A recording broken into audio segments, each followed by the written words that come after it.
Yeah, the whole thing is it's very frustrating because, there's an aspect of, as John Ford said, print the legend.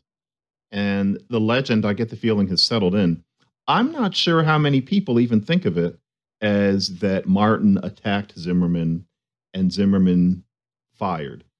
I think Precisely. the general meme is just that Zimmerman essentially got into a little argument with Trayvon Martin and shot him.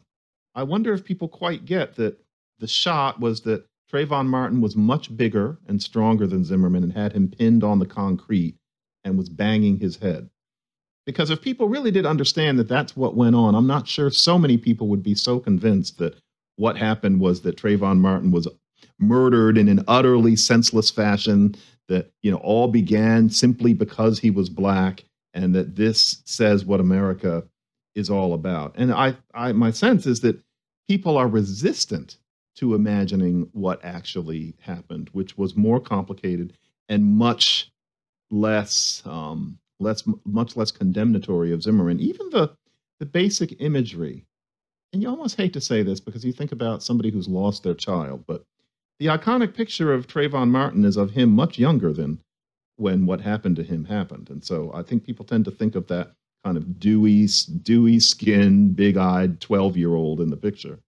Whereas really, Yeah. he was a tall, strapping young man by the time this happened, of the sort who could overpower Zimmerman, as opposed to thinking of Zimmerman as hunting down this teen, which is what I think people are imagining.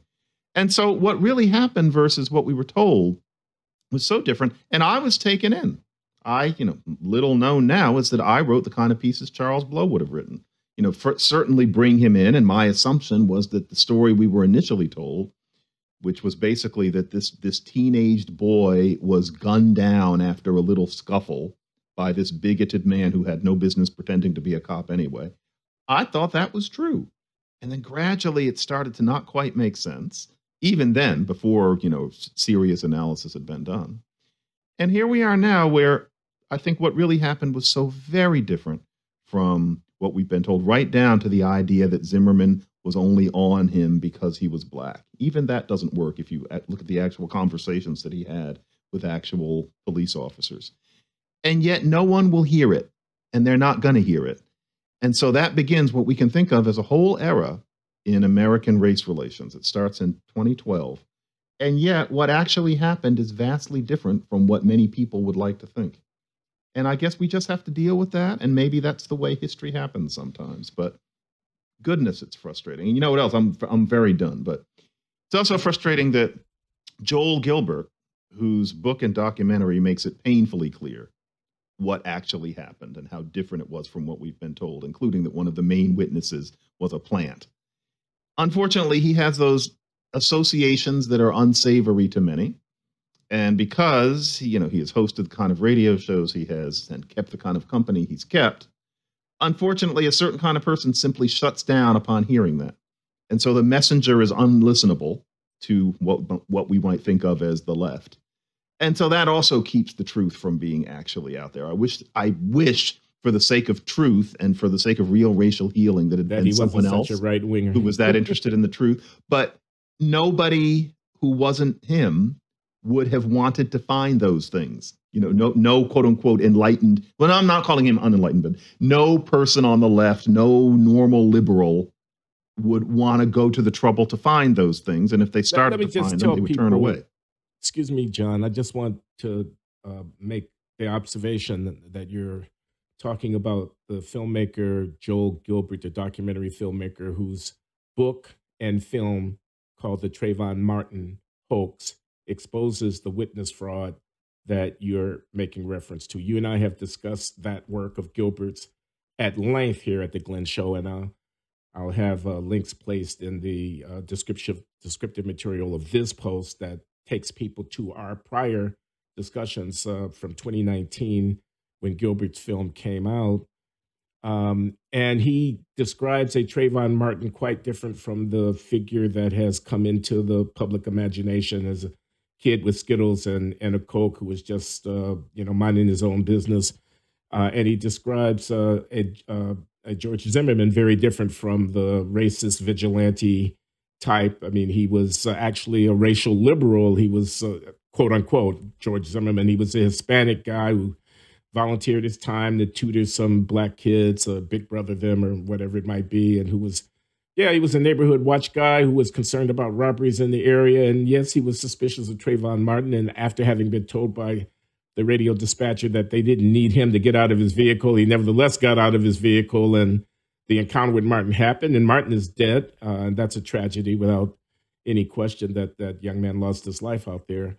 On the other hand, a jury deliberated over all the evidence and, in effect, uh, corroborated the decision at the time that the authorities made not to arrest Zimmerman, because they came to the conclusion on the basis of the evidence, including eyewitness testimony, that Zimmerman's account of what happened, he was in danger of his life and he defended himself as he had every right to, was in fact the correct account of what happened. But again, the narrative about it has entered into the into the pantheon of the accounts of African American mistreatment, such as it has done, and that becomes almost impossible to move, especially if 10 years after, Harvard professor Henry Louis Gates Jr., former president of the United States, Barack Hussein Obama, and leading civil rights activist Al Sharpton, with the assistance of a prominent columnist Charles Blow, all of these are black people, are prepared to endorse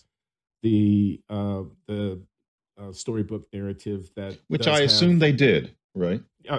No one raised. I watched the segment that we're talking about here from the New York Times, a 10-year commemorative small documentary. I mean, it's only 10 or 15 minutes long, and commentary by Charles Blow. And no, there was no second guessing about what actually happened or whether or not the narrative, as we have described it, of Martin's victimization, we have any reason to have any doubts about it, as you and I evidently do have doubts about it.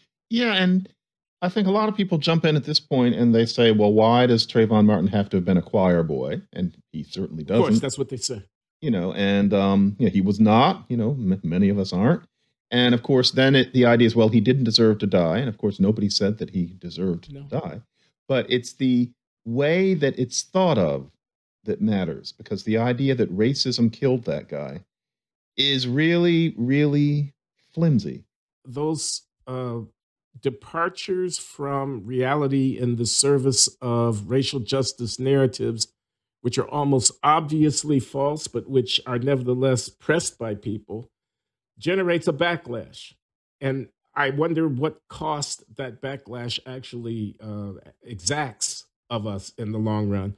A kind of cynicism, a kind of thinly veiled contempt from people who are not willing to say exactly what they think. I'm talking about white people. I'm talking about independent, politically middle of the road, not reactionary right-wing types, but people who might be brought around to support this or that political initiative that you might want to mount, but who in their heart of hearts can't really endorse some of the campaign because they know that it's built on sand, and it asks them to be complicit in lying about things that have happened.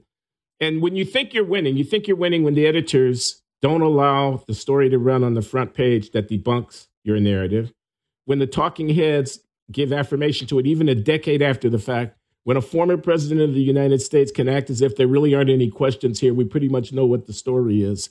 You think you're winning, but you might not be winning in the long run. You might be setting up a situation where you will reap in the reactionary political backlash what you have sown, because you have command of the microphone, but you don't really have command of the hearts and minds of the masses of the people, white people. You know, and this is the thing, though. What you create is skepticism and a certain quiet hostility. Yeah. And if you encounter it, you read it as evidence that racism persists, which unfortunately is what you actually kind of like, because that's your comfort zone, because you wouldn't quite know how to orient yourself if you couldn't think of yourself as a victim of systemic racism and subtle personal racism. So it's not exactly unwelcome to a person like that to encounter white skepticism, to encounter white people who don't want to serve on this or that committee with you, or, the little dissings that might happen because of the skepticism. Because then you can just say, yes, there's the racism that persists. And so all this keeps going in a circle, because the truth is, the op-ed page editors aren't going to publish something. But, that's not, nobody necessarily knows that. But still, you feel like you won because everybody in your world of academics and artists and intellectuals and activists and jurists, et cetera, everybody in your world toes the line.